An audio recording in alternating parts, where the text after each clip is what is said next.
नमस्कार, स्वागत है आप सबका राजनीति के इस अखाड़े में। मेरा नाम है अजय सेतिया। मित्रों, राहुल गांधी हों, मल्लिकार्जुन खड़गे हों, शरद पवार हों, अरविंद केजरीवाल हों या अखिलेश यादव, दिल्ली से लेकर मुंबई तक और मुंबई से लेकर के रांची तक सबकी लंका लगी पड़ी है।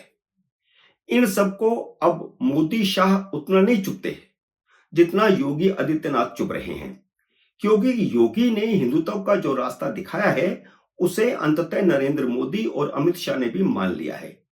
क्योंकि मोदी के सबके विकास वाले मंत्र की हवा निकल गई, पहले लोकसभा चुनाव में निकली और फिर जम्मू कश्मीर में निकली, तो वे नया रास्ता ढूंढ रहे थे। योगी आदित्यनाथ ने रास्ता दिखा दिया है कि कांग्रेस की तरह भाजपा भी अगर तुष्टीकरण के रास्ते पर चलेगी तो उसका कुछ नहीं होना, बल्कि हिंदू नाराज हो जाएंगे। और हिंदुओं की नाराजगी लोकसभा में भी दिखी है और हरियाणा में नाराजगी इसलिए नहीं दिखी क्योंकि योगी आदित्यनाथ का बटोगे तो कटोगे वाला नारा चल गया। अब मोदी ने यह वहम मन से निकाल लिया है कि मुसलमान उनके लिए बनाई गई विकास की योजनाओं पर उन्हें कोई वोट देंगे। भाजपा ने हिंदू वोट बैंक पर फोकस कर लिया है। महाराष्ट्र, झारखंड और दिल्ली में भी भाजपा के नेता अब खुलकर मुसलमानों की बढ़ती आबादी पर बोल रहे हैं। मोदी थोड़ा शब्दों की मर्यादा रख रहे हैं, शब्द बदल कर बोल रहे हैं, शब्द को थोड़ा चबा चबा करके बोल रहे हैं, लेकिन अमित शाह और योगी आदित्यनाथ शब्दों की मर्यादा भी नहीं रख रहे, साफ साफ कह रहे हैं, जिससे कांग्रेस के नेता अपने कपड़े फाड़ रहे हैं, क्योंकि उनकी सारी प्लानिंग इससे फेल हो गई है। हिंदू अगर जातिवाद को छोड़कर 2014 की तरह एकजुट हो गया तो राहुल गांधी का जाति जनगणना का कार्ड फेल हो जाएगा और हरियाणा के हिंदुओं ने इस कार्ड को फेल किया है। राहुल गांधी को इसकी चिंता सताने लगी है, इसलिए उन्होंने कहा है कि भाजपा जातीय जनगणना को रोकना चाहती है। और यह बात सही भी है। भाजपा कतई नहीं चाहेगी कि ओबीसी, दलित और स्वर्ण हिंदू अलग अलग हो जाए और एक दूसरे से लड़े।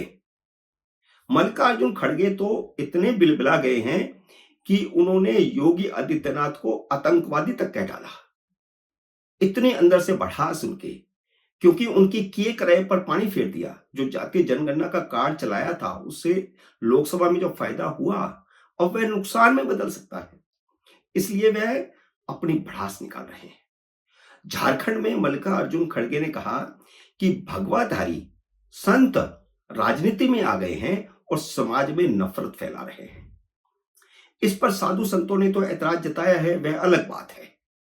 वे बोल रहे हैं कि साधु संतों को तो राजनीति में आना ही चाहिए, चोरों, मकारों, बदमाशों को राजनीति में नहीं आना चाहिए।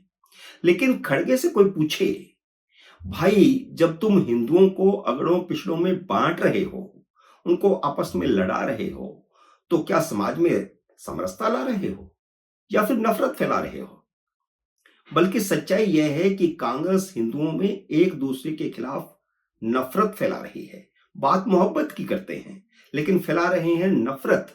जातीय जनगणना नफरत फैलाने का एक एजेंडा है। और योगी तो समरसता फैला रहे हैं हिंदुओं में कि एकजुट रहो, तो यह समरसता है। तोड़ना नफरत है, जो नफरत कांग्रेस फैला रही थी। इसलिए उल्टा चोर कोतवाल को डांटे वाली बात हो रही है। लेकिन खड़गे ने योगी से पंगा लेकर के गलती कर ली है। अब योगी ने महाराष्ट्र में जाकर के उनकी धोती खोलकर रख दी। खड़गे पूरी तरह नंगे हो गए हैं।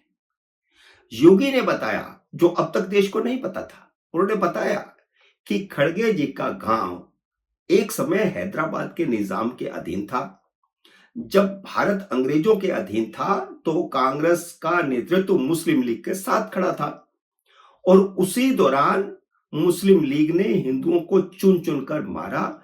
इसी आग में मल्लिकार्जुन खड़गे का गांव भी जलाया गया था, जिसमें उनकी मां और परिवार के कई सदस्य मारे गए थे।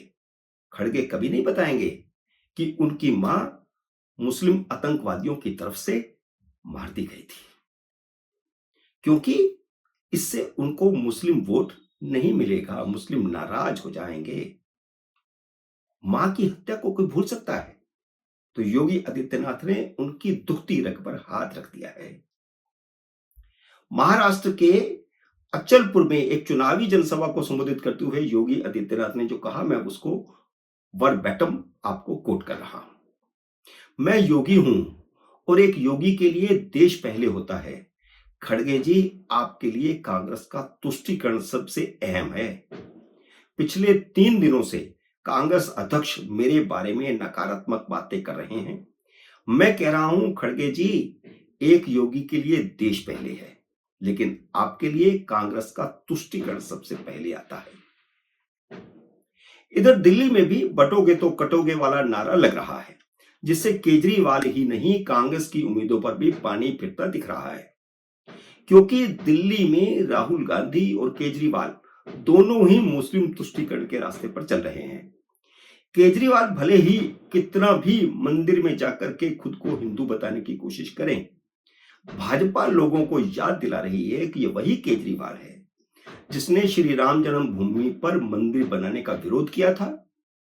केजरीवाल दिल्ली की गलियों में मारे मारे फिर रहे हैं, लेकिन लोग उन्हें देखकर अनदेखा कर रहे हैं, मुंह फेर रहे हैं और वह भीड़ भी नहीं दिखाई दे रही। कार्यकर्ता तक घर बैठ गए हैं। और अब ध्यान भटकाने के लिए केजरीवाल ने नया खेल खेला है।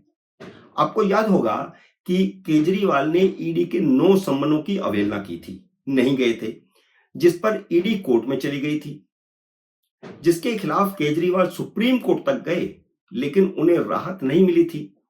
ट्रायल कोर्ट ने उन्हें तलब किया था, जहां से उन्हें जमानत मिल गई थी।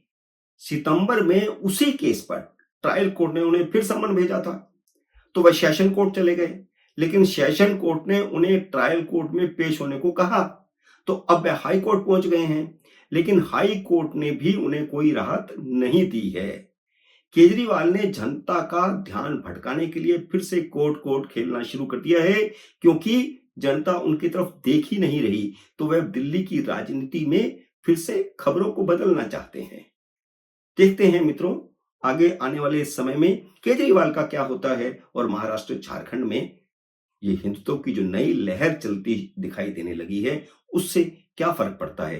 क्या महाराष्ट्र और झारखंड दोनों जगह भाजपा जीत जाएगी? लग तो ऐसा रहा है और सर्वेक्षण भी यही बता रहे हैं।